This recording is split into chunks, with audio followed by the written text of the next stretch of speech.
Welcome to Psych Blueprint. In the 1950s, the American food industry faced a bizarre problem. They had invented something revolutionary: instant cake mix. Just add water, stir, and bake. It was a miracle of convenience. But there was a catch. Nobody was buying them. The companies were completely stumped. Their product saved time and tasted great. Why was it failing? They hired a psychologist named Ernest Dichter, who discovered the problem wasn't that the cake was too bad. The problem was that it was too easy. Consumers felt guilty. They felt like they were cheating. So Dichter proposed a small, counterintuitive change. Remove the dried egg from the formula. Instead, require the user to crack a fresh egg into the mix themselves. That simple action changed everything. Sales exploded. That tiny act of cracking an egg is a perfect demonstration of one of the most powerful cognitive biases humans have: the IKEA Effect. It's why you think that slightly wobbly coffee table you assembled yourself is so great. And it's also why we cling to failing business ideas, stagnant projects, and even outdated beliefs for longer than we should. In this video, we're going to dissect what I call the sweat equity illusion. We'll explore how it warps your reality, and I'll show you how to recognize when your love for your effort is leading you astray. The IKEA effect is defined as the tendency for us to place a disproportionately high value on products that we partially create. In other words, labor leads to love. But to truly grasp this, we need to look at the conflict between two ways of thinking. Most of us operate under the assumption that our effort translates directly into objective quality. If I work hard, the result must be good. The truth is that our effort primarily changes our perception, not the object itself. When we work on something, we aren't just building a shelf. We are building a narrative about our own competence. This is where our core concept comes in, the sweat equity illusion. To visualize this, let's use a metaphor. When you complete a project, your brain applies a psychological varnish over it.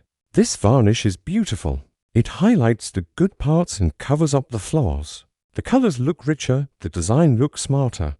The problem is, only you can see the varnish. When someone else looks at your work, they just see the bare wood underneath. The scratches, the imperfections, the fundamental mistakes. They see it all.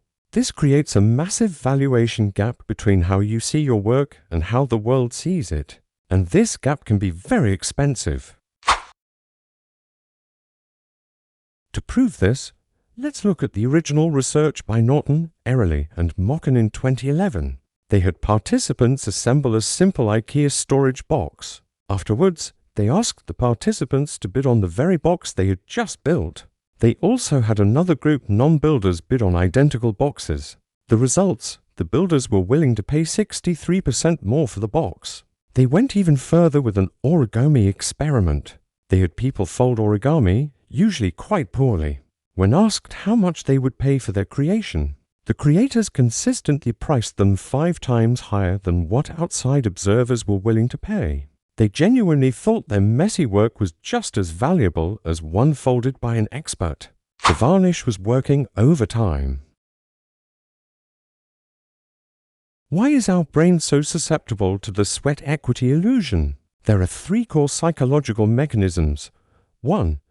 The need for competence. Humans have a fundamental, evolutionary need to feel competent and effective. When you build something, it is tangible proof of your ability.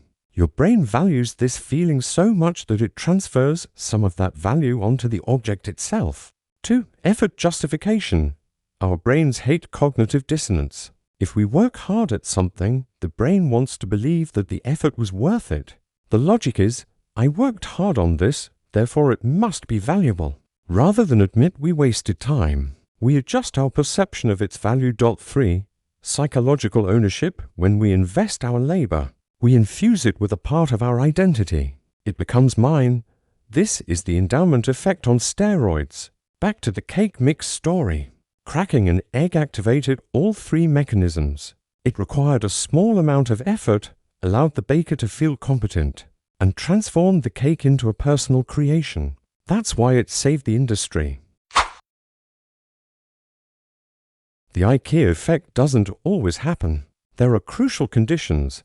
the single most important condition is successful completion. In experiments where people were forced to stop just before completion, or had to disassemble the item afterwards, the IKEA effect vanished entirely.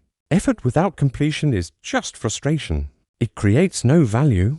This is critical for motivation. We need to see the finished product to feel rewarded. Also, there's a sweet spot for effort. Too easy, like the original cake mix, yields no effect. Too difficult or failure also yields no effect. It has to be the Goldilocks zone of challenge. The sweat equity illusion has far-reaching impacts beyond the IKEA showroom. 1. Sunk costs and escalation of commitment. This is the most dangerous dark side. The IKEA effect makes it incredibly difficult to walk away from projects we've poured our sweat equity into, even when it's clear they are failing. We continue throwing resources into a black hole because we overvalue the project's potential, based on past effort, rather than future value. 2. The not invented here NIH syndrome in business. Organizations often reject brilliant ideas from the outside simply because they didn't come up with them. They overvalue their inefficient internal solutions. This leads to stagnation and a failure to innovate. 3. Digital labor. Closing open loop. 3. This is the new frontier. Tech companies are manipulating you far more subtly than IKEA. Think about the hours you spend customizing your character in a video game, curating your Spotify playlists, or building your social media profile. You are performing digital labor. This increases the perceived value of the platform and makes switching harder. You don't want to abandon the digital home you built. Companies are getting you to work for free and making you love it. The IKEA effect, when left unchecked, turns pride into blindness. The goal isn't to stop taking pride in your work. The goal is to achieve empowered self-awareness, the ability to see the distortion and make a conscious choice. Here is your blueprint, broken down into 2 parts: mitigating the negatives and harnessing the positives. Part 1. Mitigating the negatives, removing the varnish when objective clarity is needed. You need to remove the varnish. Strategy 1. The stranger test. This is the most powerful tool when evaluating something you've created. Ask yourself, if a stranger had created this exact same thing, how much would I genuinely value it or pay for it? This technique forces you to decouple your effort from the final product. Strategy 2. The Red Team Protocol. Actively seek critical feedback from people who were not involved in the creation process. Assign a devil's advocate whose job is to challenge your assumptions and find flaws. Don't ask, "What do you think?" Ask, "What is the weakest link in this plan?" Strategy 3. The pre-commitment rule to combat sunk costs. Define the criteria for success and failure before you start. Write down the point at which you will cut your losses if the project isn't working. By making this decision before the sweat equity illusion kicks in, you are protecting yourself from future irrationality. Part 2. Harnessing the positives, applying the varnish intentionally. The IKEA effect can also be a superpower if used correctly. Strategy 1. Design for engagement. If you want others, employees, children, to value something, let them participate in the creation process. People support what they help create. Instead of presenting a finished solution to your team, invite them to co-create the solution. Strategy 2. Use effort as motivation. Remember that completion is key. Break down large projects into small, completable tasks. Each small win provides a sense of completion, a dopamine hit, fueling you to continue. Strategy 3. Seek deeper fulfillment in a world of passive consumption.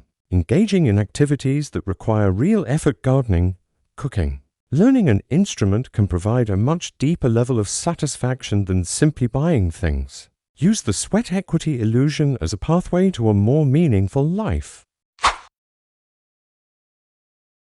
We live in a world shaped by our own efforts. From the cakes we bake to the ideas we defend, our brains are constantly evaluating our surroundings based on the energy we've invested. The IKEA effect is not a curse. It is a fundamental truth of human psychology. It is the sweat equity illusion. Recognizing that we are viewing the world through a varnish is the first step to achieving empowered self-awareness. Once you understand this mechanism, you see it everywhere. You'll have the tools to make better decisions. You can remove the varnish and apply the stranger test when objective clarity is needed. And you can apply it intentionally to motivate yourself. In the end, value is in the journey of creation. But the key is knowing when to cherish the journey and when to admit that the bookshelf is, in fact, a little wobbly. Now I want to hear from you. What is the one thing you are overvaluing simply because you poured your sweat equity into it? Let me know in the comments below. If you found value in this video. Hit the like button and subscribe to Psych Blueprint for more deep dives into applied psychology. Thanks for watching. Keep building, but always question the true value.